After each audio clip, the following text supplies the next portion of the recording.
Welcome back to the Ross Bolin podcast, presented by Bolin Media. I am your host, joined today by producer Kade Orris. Kade, it is Wednesday, but it feels like Monday because yesterday, Tuesday, that's how calendars work, yesterday was the 4th of July.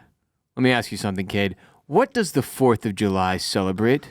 Don't we celebrate like Will Smith and Cousin Eddie, saving the world from aliens? That is correct. That's why we do it. And then isn't there something about like dumping tea in the water?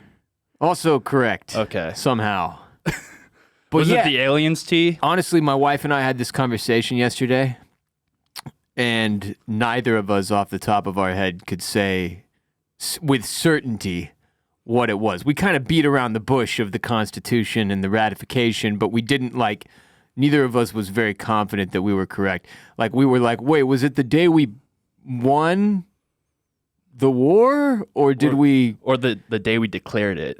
Yeah, like, just to confirm for everybody listening, it's the federal holiday commemorating the Declaration of Independence, which was ratified by the Second Continental Congress on July 4th, 1776, establishing the United States of America. But the Revolutionary War didn't officially end until September 3rd of 1783 with the signing of the Treaty of Paris. So that's over 7 years after the first 4th of July for all the mathematicians out there before we really, because we could have signed the Declaration of Independence, ratified it in the Second Continental Congress, and then lost, and it wouldn't have made a goddamn bit of difference. But we did end up going on to win. Yeah, because we don't take L's in wars. Apparently not. No. That's the thing we do really well. We're really good at war. As a country, unless you count Vietnam or the Middle East as a whole. Those are more of a tie, though. You could look at it a lot of different ways. Yeah. But we had a little get-together at my house for the 4th. My wife's idea, not mine, with a bunch of little kids and their adult counterparts. And if you're like, wow, Ross, way to be a fun hater, you don't understand. When you have kids, young kids especially, holidays are not a reprieve from the stresses and exhaustion of life. You exit the holiday more tired, more beaten down, and more incapable of doing everything you need to do than you were before. And this is especially the case when it comes to holidays in the middle of the week. And I remember being younger and any chance to get off work, I was orgasming over. Any chance to get off the clock, to not have to have any responsibilities for a day, which felt like reliving college or summers in high school or middle school, where nothing matters. You don't have to do anything that you don't want to do. Was the best. It's the best. But now all of that is gone. And that's one thing that people don't talk about enough when it comes to getting older and having kids and shit.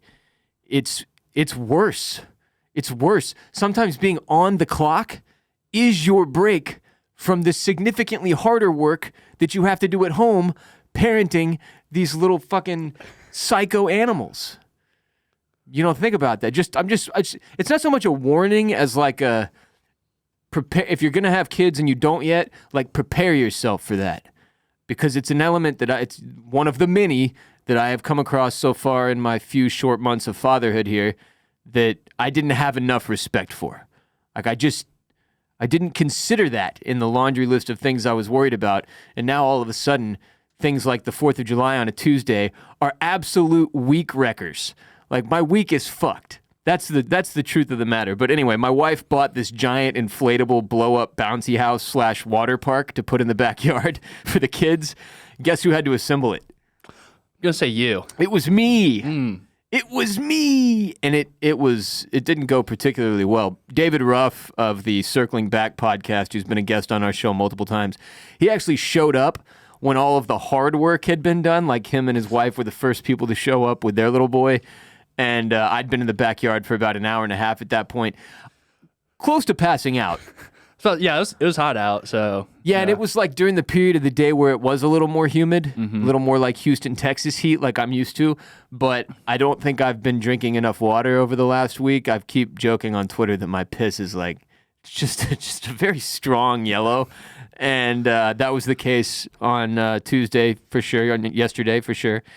But I kept like bending over to like do something with this fucking stupid. Okay, yeah. Can you like? I mean, it's kind of like, it was walk like through. You know how you get like a little kid pool, a kiddie pool. Yeah. And it's like a little circle, and it's, maybe 5 feet wide. This was like that on steroids. So there was a big section of it it's like a rectangle, probably the width of this room, that was a pool, just a pool out front. And then there was like steps up to a thing you climb, up to a slide that you can go down. And then opposite that was a separate, smaller slide. And then in the corners of this thing, including above the tall slide, there were like spray cannons, like shooting water down onto the slide and also across the kiddie pool and also over the smaller slide. So like it was like creating rain. Yeah. It was fucking ridiculous. It really, really, like, I'm not just saying that it was like a challenge to put this thing. When she bought it, I was like, yeah, this will be fun. The kids will love it. And then when I actually opened the box, immediately I was like, oh, fuck me. Like, I think every dad ever has said that when they like buy some like big contraption for their kids to play on, and they realize it's gonna be a lot more difficult than they thought it was. Yeah, this was my first big moment like that, and there were so many things I didn't consider, much like the whole like holidays being ruined by having kids thing. Like where's the water gonna go after? Didn't think about that. Where did it? It's gonna go in your yard. Yeah. So I drowned my whole yard because you had to let the pool fill up before the kids are even allowed to get in it, because they're sliding down into the pool, and that slide was pretty intense. Like, you got serious speed. It was like luging in the fucking Olympics. And if there wasn't water in the pool, a certain amount of it, then they would just like hit their heads on the ground. Yeah, don't want that. Didn't want that. I'm trying to exit. My goal with every event that takes place at my house is for it to end without me being sued. That's or going to the hospital. Yeah. Well, I'm not going to the hospital. But somebody or taking someone to the hospital. Yeah. Yeah. Well, I mean, I don't mind if they go to the hospital as long as they don't sue afterward. Oh, okay. Yeah. I mean, shit happens. Kids get hurt, but as long as there's no lawsuit, I'm good. But yeah, I didn't consider what it would be like putting this thing together. I didn't consider where all of the water that filled the pool would go once we were done with it, and we turned off the giant fucking industrial fan that was at the back of it that was filling this thing with air the whole time while the kids are in it. And I didn't consider that my stepdaughter wouldn't be down with the spraying that was going on. She wanted me to turn off the sprinkler parts, and I was like, babe, you don't understand that this is what's providing the lubrication so people can slide down the slide without just bouncing off of it and shooting into our yard and causing me to end up in court. But more than anything, I didn't consider the extreme mess of like, deflating it was one thing, watching the water pour out into my yard and destroy everything that the grass that is still alive. I still haven't gotten it back into the box. Yeah, that's the thing about like stuff like that. You can't put it back in the box once it's been taken out. It just doesn't work like that. They never go back into the box. So it's still on my back porch because I can't fit it. It's just caked in mud, like completely covered in mud. When I walked back into the house after deflating it and getting the water off of it, I looked like I had been like in the jungles of Vietnam. It was just mud and shit, just fucking sticks and leaves all over me. It was gnarly. Destroyed my backyard lawn, which was already in pretty rough shape, frankly. Like, the front yard looks good. The backyard is, well, now it's a mud pit, which also, if you remember, I have 4 dogs. So letting them out to go potty all yesterday was a whole thing in and of itself. Yeah. I didn't have diarrhea last night though, which was huge. That's good. You don't want that on a holiday. No, I thought I would because of the combination of foods I put into my body yesterday. It was just irresponsible and wrong. Like I had a little bit of all of the food that was available, but a little bit. I had several hot dogs first because I'm a big hot dog guy. Yeah. This is one of the days of the year I allow myself. Did you go for the record? No, I didn't try for the 70 hot dog, No, whatever it is. Couldn't get it done. Didn't they cancel it? No. Well, they did, but then Joey Chestnut was like, no, we're fucking doing this thing. So they did it anyway? He riled out the troops, and they did it, and he, of course, smoked everyone. Shocking. Yeah. That dude's a freak. All-American hero. I had several hot dogs, countless tortillas worth of chips, watermelon, pasta, a PB&J sandwich. She had made all these peanut butter and jelly sandwiches for the children. They didn't eat any of them. So I did. Because everybody knows I love peanut butter and jelly. Cookies. Somebody brought chocolate chip cookies that nobody touched and they just got left out. And I ended up housing like 6 or 7 of those over the course of several hours. There was peach cobbler. It was pretty good. No apple pie? No apple pie, to my knowledge. And then I topped it all off with some broccoli. Got some vegetables in there. There you go. Yeah. What'd you end up doing for the 4th? It has been a very long few days of drinking for me because, I had my birthday. Well, the 4th is just one day. Kid. Yeah, but like I'm just saying, like leading up to it, like I've been drinking a lot. Yeah, you had your birthday right before it. Yeah. So I went out Friday, got really drunk. Went out Saturday for my birthday, got really drunk. Then went out Monday night because we didn't work. Yeah, Tuesday off. So got really drunk again then, and then on Tuesday I just went to one of my buddy's pools and we just drank out there all day. Oh man, that was about it. No food, just vibes and beer. Like 4 days and a 5-day stretch. Yeah, of extreme alcohol intake. And then I'm probably gonna drink tomorrow too. So yeah. What's tomorrow? First Thursday. Oh yeah, first Thursday of the month. God, you gotta go out for that. Gotta celebrate, Fucking South Congress Hotel, man. You gotta make it happen. Absolutely. Unbelievable. So, I am just a shell of a man right now. For completely different reasons, we're both completely broken. You and I. Mm-hmm.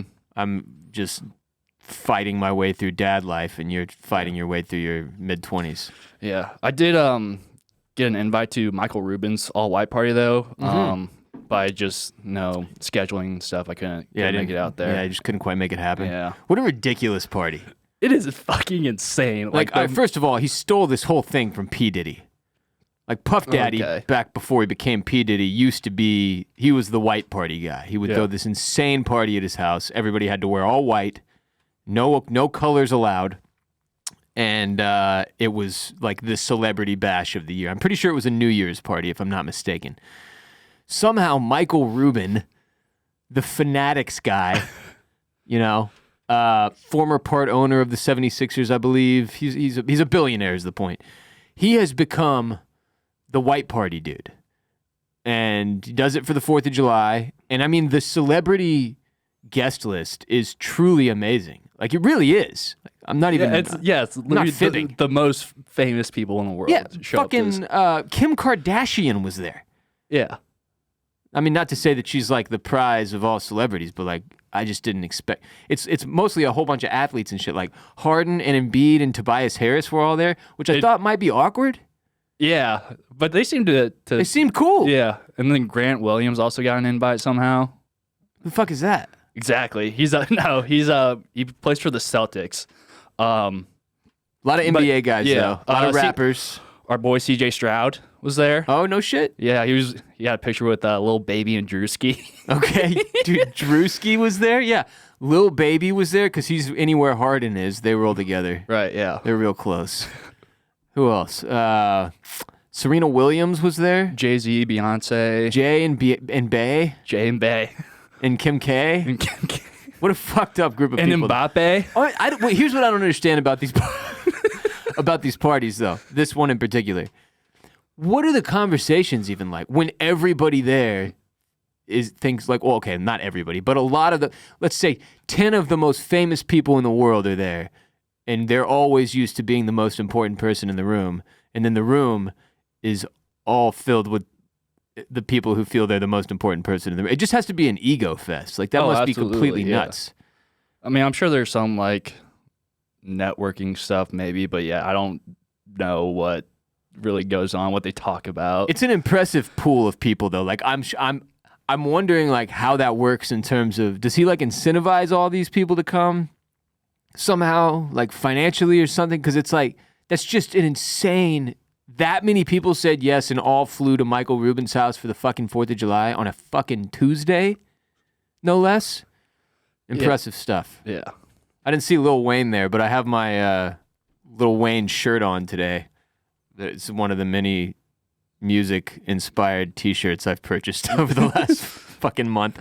I have spent almost zero time talking about Wayne on this show, but I should just note, I love Lil Wayne, one of my all-time favorites, and I know I've mentioned his song, Let It All Work Out, played a massive part in me surviving 2020 as a year. I just had it on fucking repeat every morning.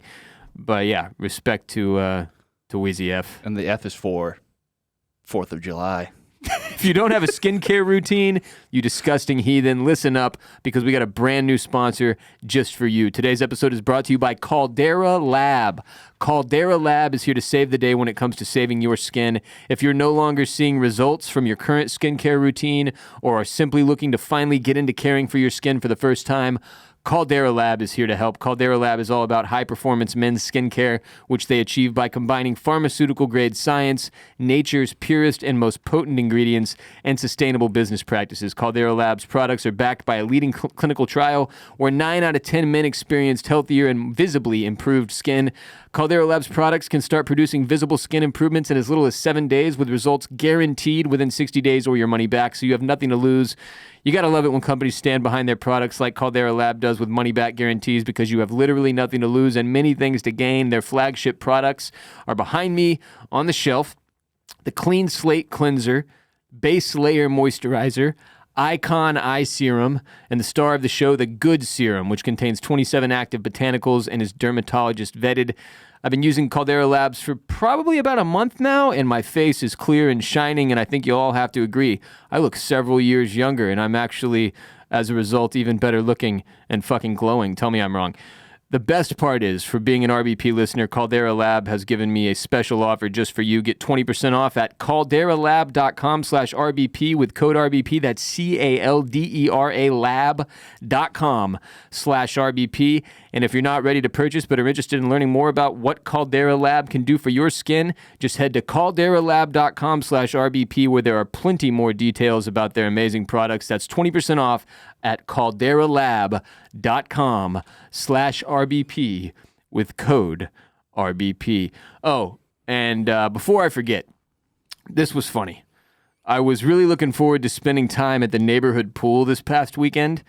It's been a pretty exhausting several-month stretch for your boy, and I try to make sure I get rest and relaxation time on the weekends to avoid burnout. I was really stoked to just lay there at the pool, lifelessly in a chair, after I worked out in my garage on Saturday morning. So I walk over there. It's like a few-minute walk to the front of the neighborhood where the pool is.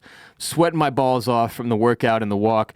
And I turn the corner, and I see the pool, where there are legitimately 40 little kids in this pool, like mostly like 5-year-old looking kids, a whole goddamn busload of them. It was a birthday party or something. Somebody that lives in the neighborhood was doing the most cost-efficient way of throwing a birthday party known to man, which is just invite everybody over to the neighborhood pool, and that's that. Just take over the whole neighborhood pool, ruin it for everybody else in the neighborhood, but at least you save a buck, right? So I'm like, oh, fuck it. I'll just jump in, I'll cool off, and then I'll walk home, because I'm not going to deal with all these screaming children. It's just more of the same. And I can go to the pool tomorrow, I tell myself. Sunday will be my pool day. So I go back home after I jump in, cool off, and on Sunday, I wake up to an email from the HOA. And the subject is Code Brown. Give it a second, and every single one of you listening should surmise what the email entailed. Yeah, some little kid at that birthday party that I witnessed took a shit in the pool. Hopefully not before I jumped in. I feel like I would have noticed, but I don't know. Are you sure it wasn't just a baby Ruth in the pool? I'm confident. You're confident? Okay. Yeah, because they did a full Code Brown, you know? Yeah. There was no, what's his name there, Bill Murray there to just take it out and take a bite out of it. It's not so bad. But yeah, they had to shut down the pool for the day to shock the shit out of it with chemicals and kill all the poo-poo bacteria in there. So I did not get to enjoy any pool time on Saturday. I did not get to enjoy any pool time on Sunday, but I did get a good laugh out of Code Brown. Perhaps the most on-point code ever. No, absolutely. So what are your thoughts about peeing in the pool? I had a listener ask me this over the weekend, actually. I don't have a problem with it. The thing is, now that I've got kids, like when they're at the pool, they like blow bubbles in the water and like, you know what I mean? Like drink some of it and spit it out. And I'm like, hey, yeah, don't. Yeah. You don't know what's... Because I know you just peed in it. Now you're just drinking your own pee and spitting it out. Like I just peed in it. My pee's mixed in there. Everybody's doing it. If you're one of the people that's a holdout that's like, nah, I never piss in the pool, ever, you're an idiot. Everybody else is doing it, Kade. What's wrong with you? Just pee.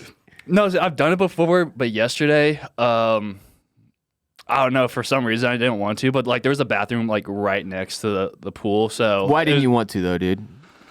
Just say why you didn't want to.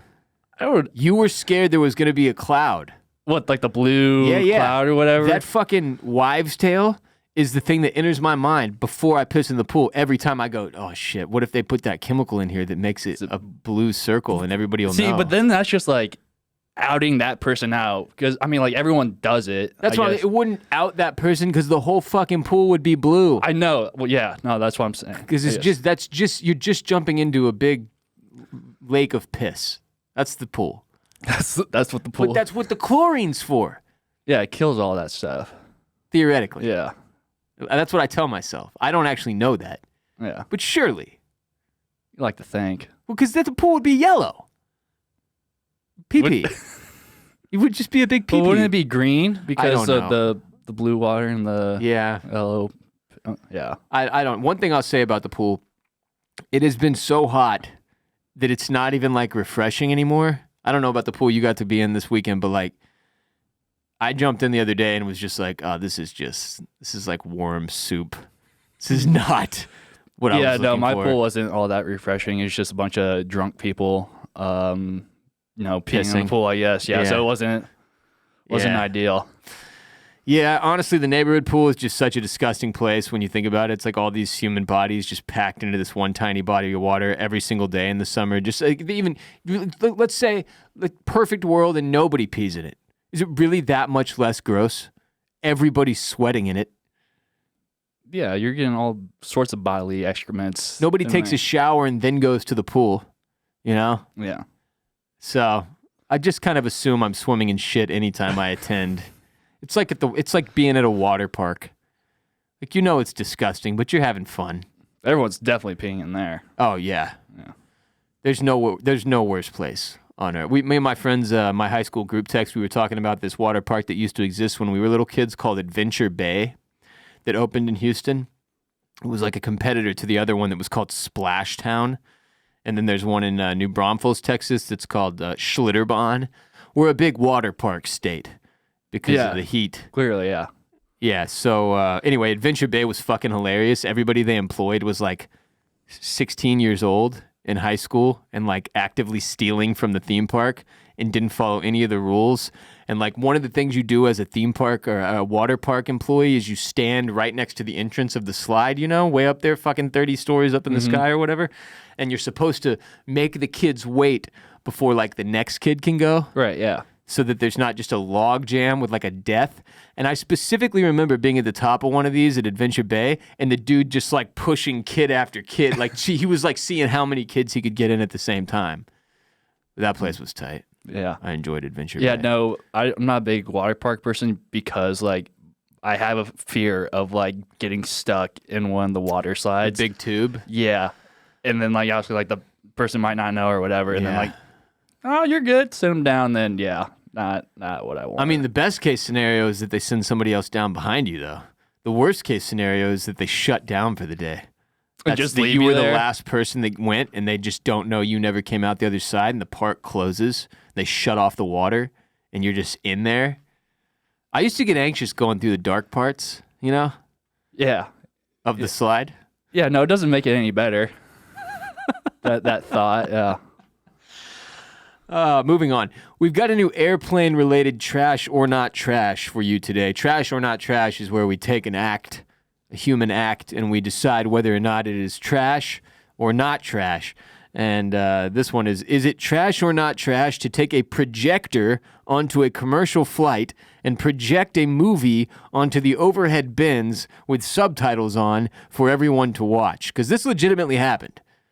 From ABC 13, An airline passenger brought a projector onto a flight and used it to watch a feature film on an overhead bin during the flight. Douglas Lazick Kirk, a fellow traveler who captured cell phone video of the movie, thought he had seen it all.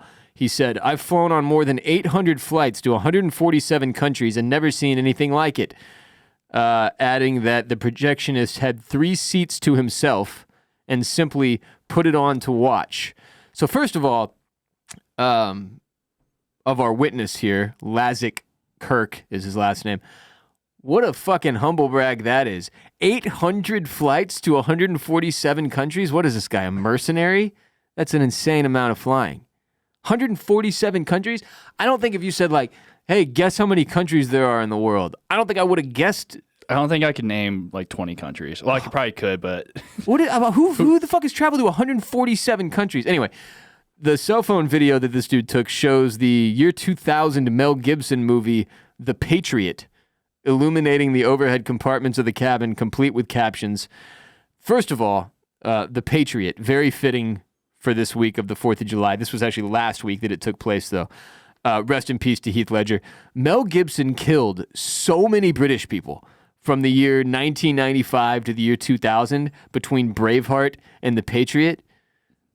Just had a huge vendetta against them. He was rolling in British corpses, and for that reason, I am not sure this movie is appropriate to blast onto the overhead bin during a flight. Like, there are some pretty gruesome scenes, you know, maybe like a family comedy or something, but The Patriot could be offensive to, first of all, any British people who are flying, whose relatives Mel Gibson murdered, and it could traumatize any young children on the flight watching Mel Gibson ruthlessly chop up a British soldier with a hatchet for 10 minutes. Like, have you seen this movie? No, I'm not a big Mel Gibson guy. Okay, you got to watch The Patriot, though. It rules. But there is a scene where he snaps. Can I just give some spoilers? Yeah, no, come on. It came out like fucking, what? I already see another spoiler I'm about to get, so. It was 23 years ago.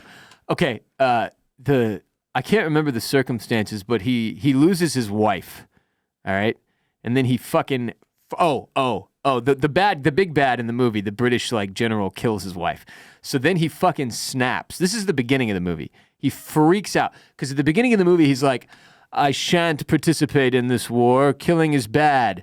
And then these you know, as a part of the Revolutionary War rages on, they come by his land. And the British soldiers like come on and like possess his farm and they murder his wife and shit.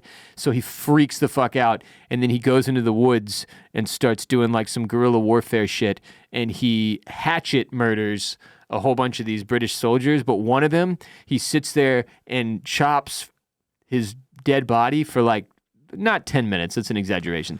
A couple like minutes. that Ellie scene from The Last of Us. Yes. Just going ham. Yeah, where there's a lot of these scenes where a character snaps and they do like a totally unnecessary amount of stabbing. Most recently, Ellie in The Last of Us.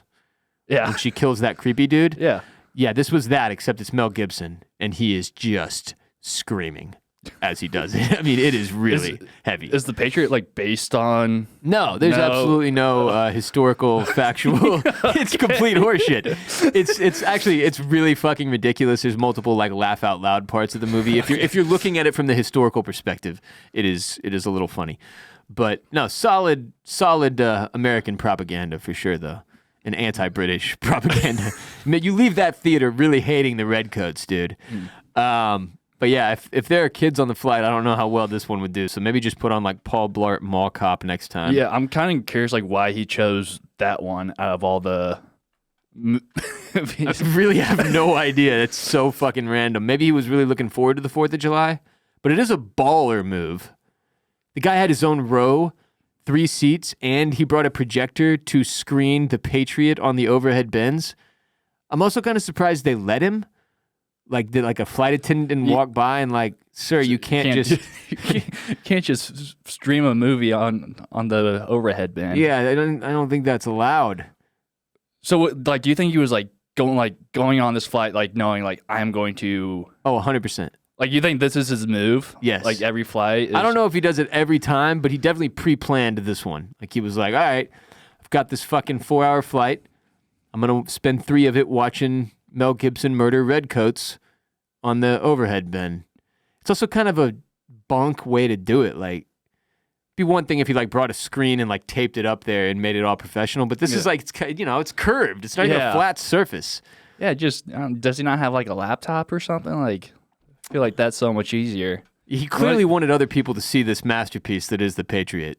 He wanted to share it with the rest of the flight. Yes. What if you were sitting under the bin that he was projecting it onto? Wouldn't then you be you can't pissed? I'd be very upset.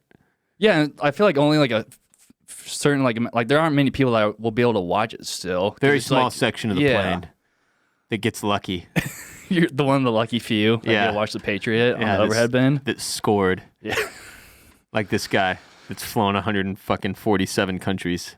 Spoiled ass. And he also got to watch the Patriot on one of them. What a fucking win. I'm gonna say this is trash though, when it comes down to it. Like there's just too many factors, man. Yeah, no, I want to watch my own movie. I don't need. It's distracting, dude. Yeah, it's crazy distracting. And I know for a fact that if I was on the flight, I would be in the row he was projecting it over, so I wouldn't get to see. And there'd be all these people looking over at my row the whole flight. Like I can't even pick my fucking nose now. It's like what I like to do on the airplane. It's just I pick out boogs, go to town on your nose, and then I stick them on the seat that is in front of me. You know, couldn't do that if everybody's watching this Mel Gibson flick. Right? No. Yeah. So I'm gonna say trash. Yeah. But that is a good one. Today's episode is also brought to you by Bird Dogs. Bird Dogs making the most comfortable shorts and versatile shorts, pants, and bathing suits in the entire world. I've been wearing them for several years now. They cannot be beaten. I wear Bird Dogs to sleep, to do yard work, to work out, to go swimming, to do everything. They fit great. They feel great. They look great. They're just great shorts. I would argue the greatest. They even look great on my chicken legs. I've got the Art Fartknockers, Duffy the Vampire Slayers, Uncle Bucks, and Teddy Rubskins, just to name a few. They've all got funny names, if you haven't noticed, like the Forest Pumps, Marco Pool Boys, Zero Dark 30s, and the Tightwads. And those are all just ones that I personally own. I have an entire drawer in my house that you open it, and it's just like 30 pairs of Bird Dogs. And I really do. Every time I go to the pool, I've got Bird Dogs on. Every time I work out, I've got Bird Dogs on. Pretty much every time I go to sleep, I've got Bird Dogs on because they're very comfortable and I like sleeping in them as well. So if you want to look like money this summer working in the yard or swimming at the pool or balling on the basketball court or working out at the gym, Bird Dogs are the move, friends. So click on the link in the description below to go to birddogs.com/Bolin. And enter the code BOLIN at checkout, and they will throw in a free Yeti-style tumbler with every order. That's birddogs.com/Bolin, code BOLEN when you check out to make sure you look good all summer long, and you'll receive a free Yeti-style tumbler like the one sitting in front of Mr. Kade right there with your order. birddogs.com/Bolin, code BOLIN. I got sent a tweet from a listener. The tweet was by @TheTomSka, S-K-A. He said, got called Big Man by a barista once. Loved it. Rode that high all day. Got called Big Boy by a waiter today. Awful. 0 out of 10. The vibe is in shambles. First of all, I have to say, I think I would prefer Big Boy to Big Man. Because Big Boy makes me think you're like trying to hit on me. Like, how's it going, Big Boy?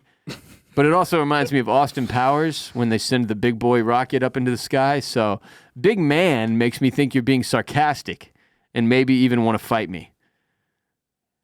Oh, yeah, you're some big man, That's what I'm saying. Yeah, that's how it feels.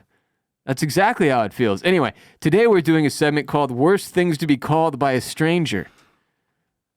So let's just go ahead and say up front that any racial slur is probably at the top of the list. Those are automatics, right? It just goes without saying. If you call me cracker or say anything about my cracker ass, that's just crossing the line. But there are kind of a lot of them, and it's personal preference is what I realized when I was making this list. Like it really depends on what you take the wrong way. But I'm going to say among the worst things to be called, this grouping of buddy, pal, and or guy are all up there, mostly because of that South Park episode. I'm not your buddy, pal. I'm not your pal, guy. But they're just the most generic possible things you can be called by a stranger. So I'm out on those 100%. Bruv. You don't like bruv? Not from a stranger, dude. It makes me feel But what if they're like aggression. like British or unless something? they're British, then I'm cool with it. Okay, yeah. That's the loophole. Yeah. If it's in the Patriot, you can say it. Bruh is another one where I'm like, are you talking shit? What's up, bro? Or is this just how, if you're in California, that's the exception for this one. That's the loophole. I don't care then. Champ also feels sarcastic, like you want to fight. Excuse me, champ. But what if you just like won a championship game? Then they're calling you champ. Champ. Yeah, that's different. What else? Baldy. If you have no hair, you don't want any strangers calling you baldy. Mm-mm. Excuse me, baldy. Get out of the way. It's not nice. You know. I guess really any insulting label should be included, like loser, dickhead, ass clown, buttercup, sweet cheeks. Oh, you don't like sweet cheeks? Nah, Little Lord Fuckleroy is up there because of Succession. Buttface, twinkle toes, sausage fingers, dumbass. Did you get called sausage fingers a lot as a kid? Nah, I've got skinny fingers. But I just know if you wouldn't want to be called that. Yeah. Moron, idiot, doofus, weakling, puny little pussy boy. Oh, that's what you're getting called. Okay. That's the one that I've personally experienced the most. Yeah. What about cuck? I feel like that has to be. Oh, that's a fight right there. 100%. A stranger calls you cuck, you got to throw down. No choice. Absolutely, yeah. Got to defend your honor. What do you say to? What do you label a stranger like when you interact with one and you don't know their name? Usually my guy. I throw around my guy a lot. It's a good one. That's my favorite one to use. That's probably that.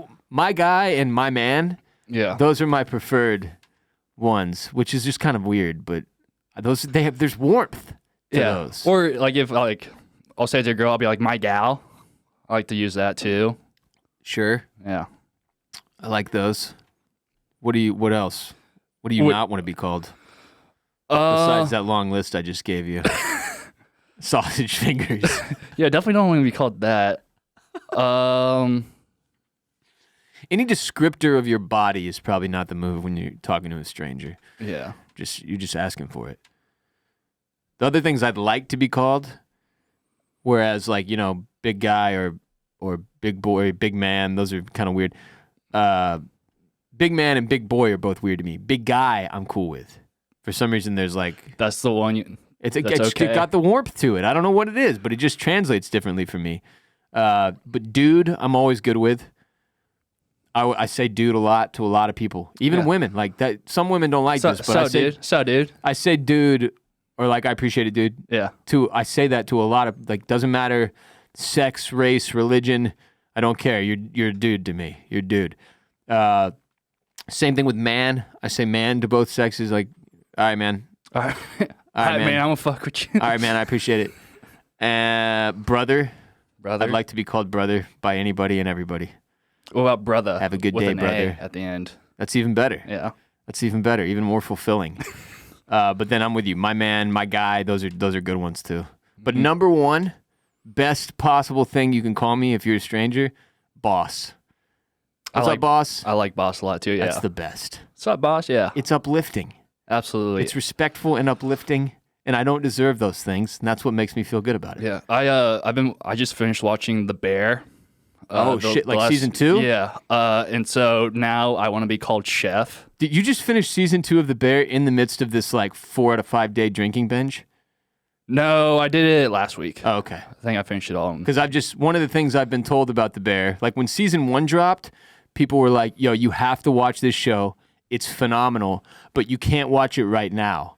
And I was like, wait, why not? And they were like, well, your life's in shambles, and this is way too intense, and it's going to fuck you up. Oh, yeah. No, the finale definitely made me cry. Actually, the last 4 episodes made me cry. Of season 2? Yeah. Yeah. Dude, but I'm talking about season 1 even, because it's the one thing I know about the show is that the style in which it is shot is pretty much continuous. So it's extremely intense and anxiety-inducing. And when people were telling me about it, was the period of 2020 into 2021 where my mental health was in the toilet the whole time. It's not like I had good days and bad days. It was just all of the time was fucking ass. So people were like, yeah, no, watch it like, maybe in 10 years when you've got your life back together. And I was like, sick, I'll make a note. And then season 2 came out, which is apparently an elevation even from season 1. Every single person I know that has watched this has said it is, again, not just like, oh, yeah, you totally have to watch it. Like, it's great. Like, one of the best shows made type of shit. That's the category it's being put. Like, my dad most recently. Also, Brandon Rankin, our lawyer and friend who's been a guest of the show, he won't shut the fuck up about it. Like, to the point that I'm like, Brandon, I get it. I get it. He's like making references from the show to me in text messages. I'm like, I haven't seen it. I don't know what you're fucking talking about. But he said the same thing. He was one of the people that warned me. He's like, it's pretty heavy though, like maybe. Yeah. What I don't understand is how heavy can it possibly be? Isn't it about a dude like starting a fucking sandwich shop?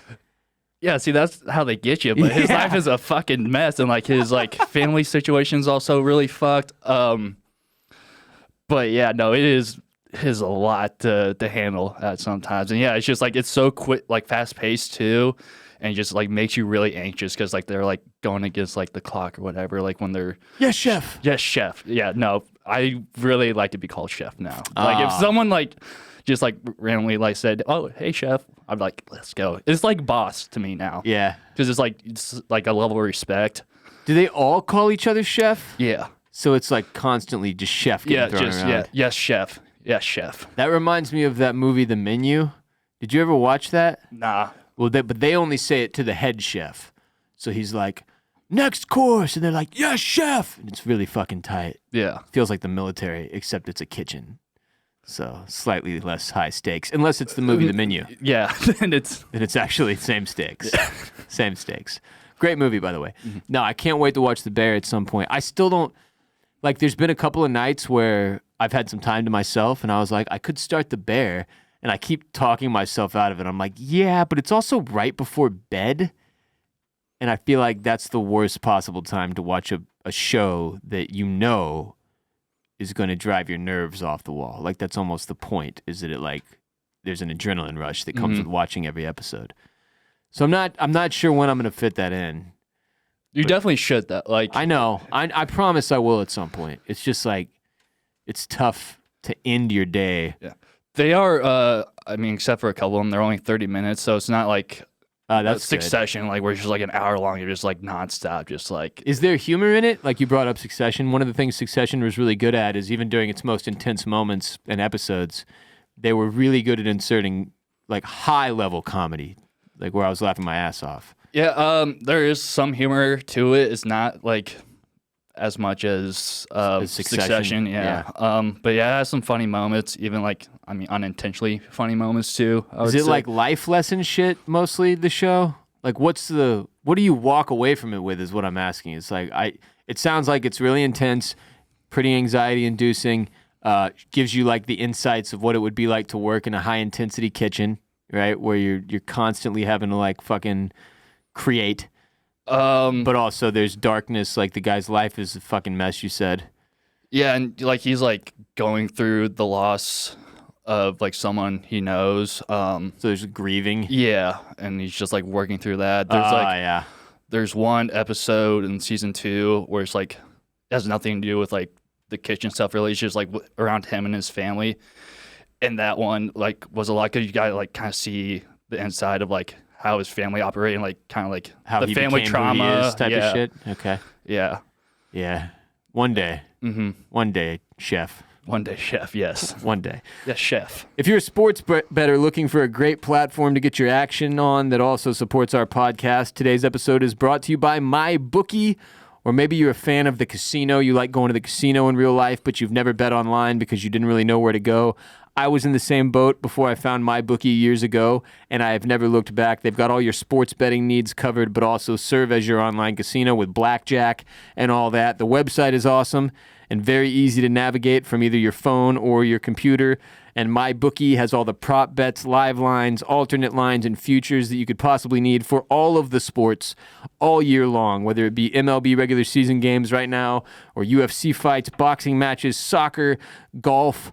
They've got it all, and right now, if you join the MyBookie family using the code ROSS at checkout to support the show, you will instantly receive a deposit bonus, giving you even more dough to throw at your favorite sporting event. So what are you waiting for? If you're already betting on sports elsewhere, or if you're down to do so on a great platform that also supports your favorite podcast, code ROSS when you deposit at mybookie.ag is the way to do it. Just use code ROSS, unlock that deposit bonus. Stipulations apply. Bet anything, anytime, anywhere with MyBookie. Grab your light. This is Stuff the Wikipedia when you're high. Stuff the Wikipedia when you're high.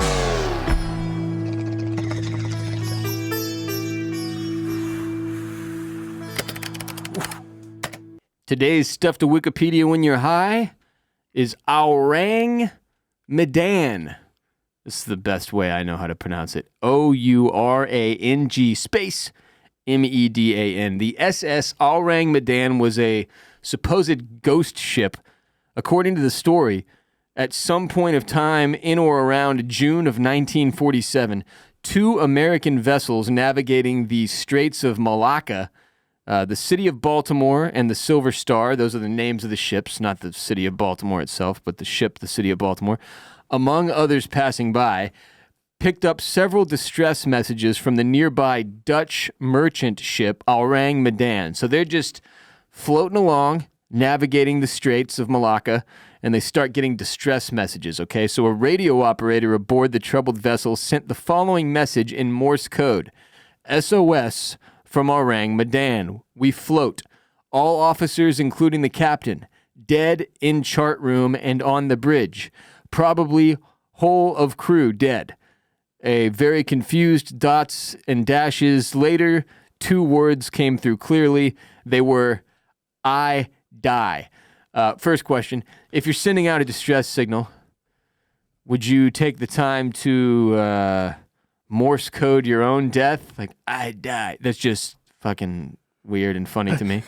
But after that, after the last message came through, which was I die, there was nothing more heard.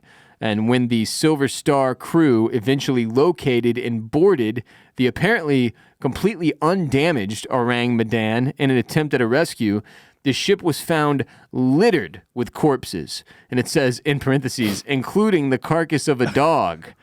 That's just a little side note there. But corpses everywhere, with the dead bodies found sprawled on their backs, the frozen and allegedly badly frightened faces of the deceased upturned to the sun above, with mouths gaping open and eyes staring straight ahead, with the corpses resembling horrible caricatures. So it sounds like something straight out of a horror movie. It sounds like the show 1899. It sounds a lot like 1899. I think they might have gotten some inspiration here. I think you're correct. For everybody who enjoyed season one, the only season, the only season you will ever get of that show. ever get of 1899. I still feel like that one might get picked up by somebody, so we'll see. I hope so, because dude, the further I get from it, the more I liked it. Like I really liked it. I need to know it. More than that, I just need to know what the fuck, happened. Which is exactly how I feel about this Stuff to Wikipedia when you're high. It says no survivors were located and no visible signs of injuries on the dead bodies were observed. So just everybody's dead. They all have terrified looks on their faces, like the chick in the movie The Ring, and nobody knows why any of them are dead. So just as the ship was prepared for tow by the Silver Star to a nearby port. So they find the ship. They're like, oh, fuck, everybody's dead. We better tow this thing to a port so an investigation can occur. Suddenly, a fire breaks out in the ship's number 4 cargo hold, forcing the boarding party to hastily evacuate the doomed Dutch freighter, thus preventing any further investigations from being carried out. And soon after, the Orang Medan was witnessed exploding before finally sinking. Some hypothesize that the Orang Medan might have been involved in smuggling operations of chemical substances such as a combination of potassium cyanide and nitroglycerin, or even wartime stocks of nerve agents.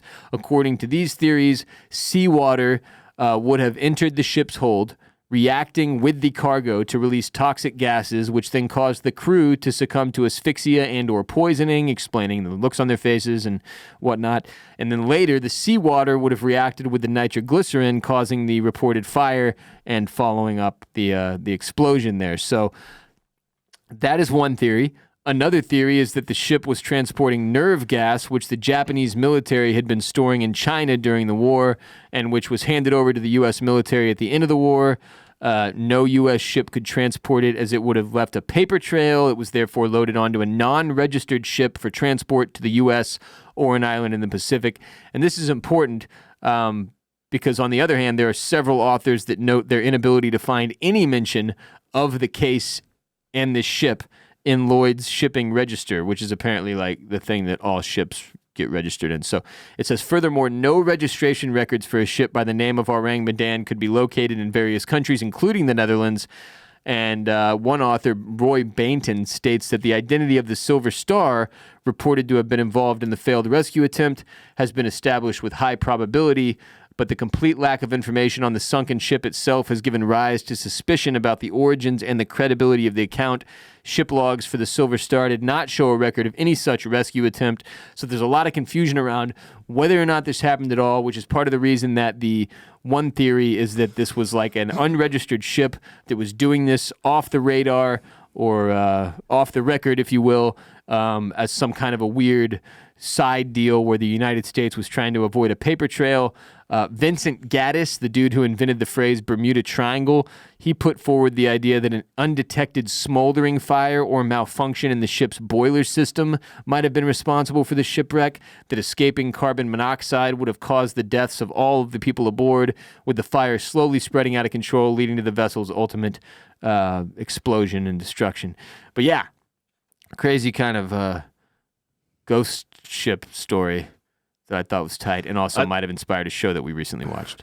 When you said ghost ship, I was expecting like it to be like a haunted ship that's like at the bottom of the ocean that That people use a submersible to go down to, and then they die and join the ghosts. Yeah, well, and then like they go on a little ghost tour. So I'll admit I'm one of the millions of people who watched Titanic over the past week. Okay, yeah.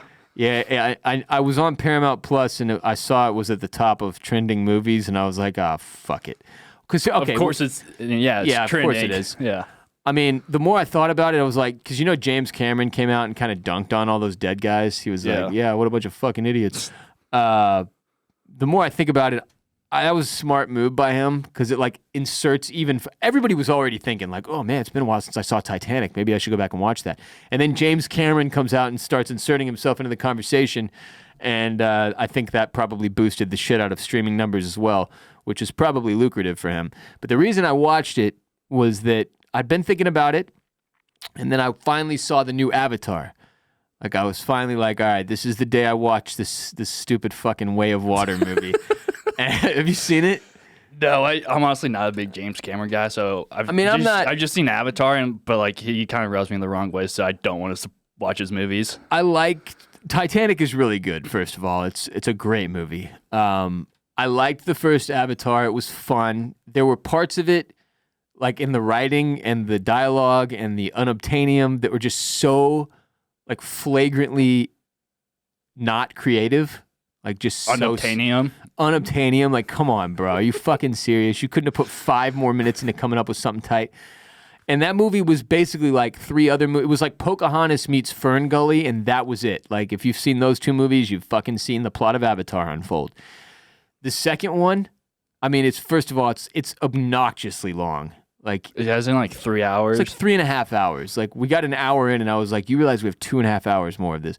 We had to split it up into 2 days of viewing. I thought, because like at the office here, like I could see like all the movies you watch, and like you're maybe like 30 minutes into all of them. Yeah, because there's never more. That's how much time me and my wife got at the end of the day, dude. It's like we got 30 minutes to watch some shit, and then it's night. But like you choose different movies every time. Like you don't. Well, that's usually me. Like she passes out, and then I watch something for a little bit before I fall asleep, and it's always shit I've seen before. Yeah. So like, Lord of the Rings is on there constantly. But I watched the second one, the Way of Water. And it was like the first 20 minutes, I was like, this is the dumbest fucking thing I've ever seen. Like, it's just, again, back to like the total lack of creativity. Just repeat, like Jake Sully, like just even explaining like how my wife like paused it and she's like, wait, so how did he become a blue guy?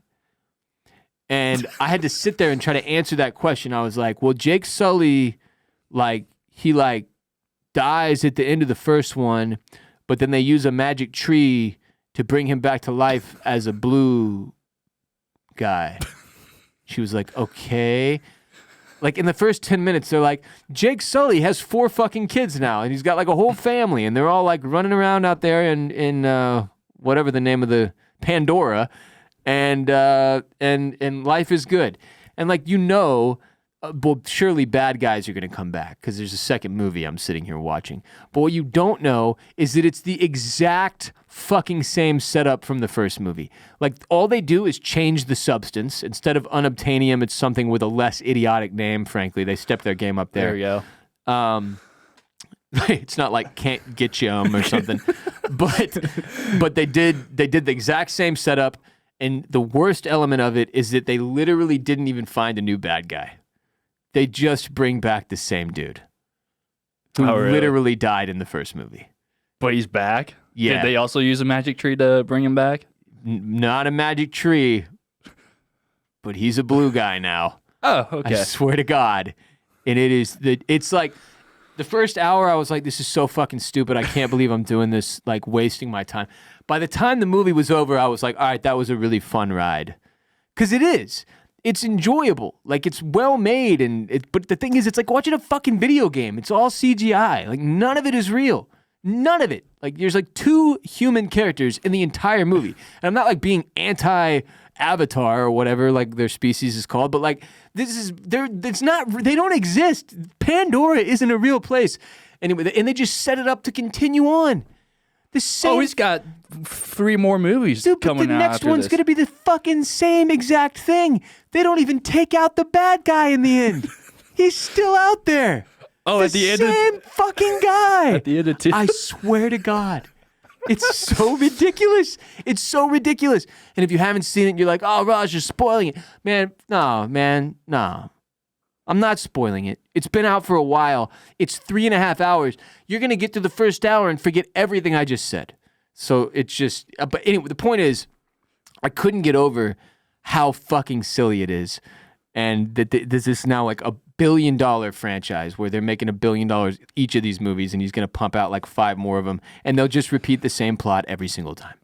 Yeah, and we're going to have to wait like another 10 years for the next one, too. Or Like probably even more. One more spoiler. In this one, at the beginning, he's like still living where he was living in the first one. And then he's like, oh, fuck, we've got to leave here because the sky people will never stop coming. And they'll ruin all of our, they're going to kill everybody the sky here. people, the bad guys? The humans, yeah, that's us. And we're the sky people. And then, so he leaves, he takes his family and he leaves.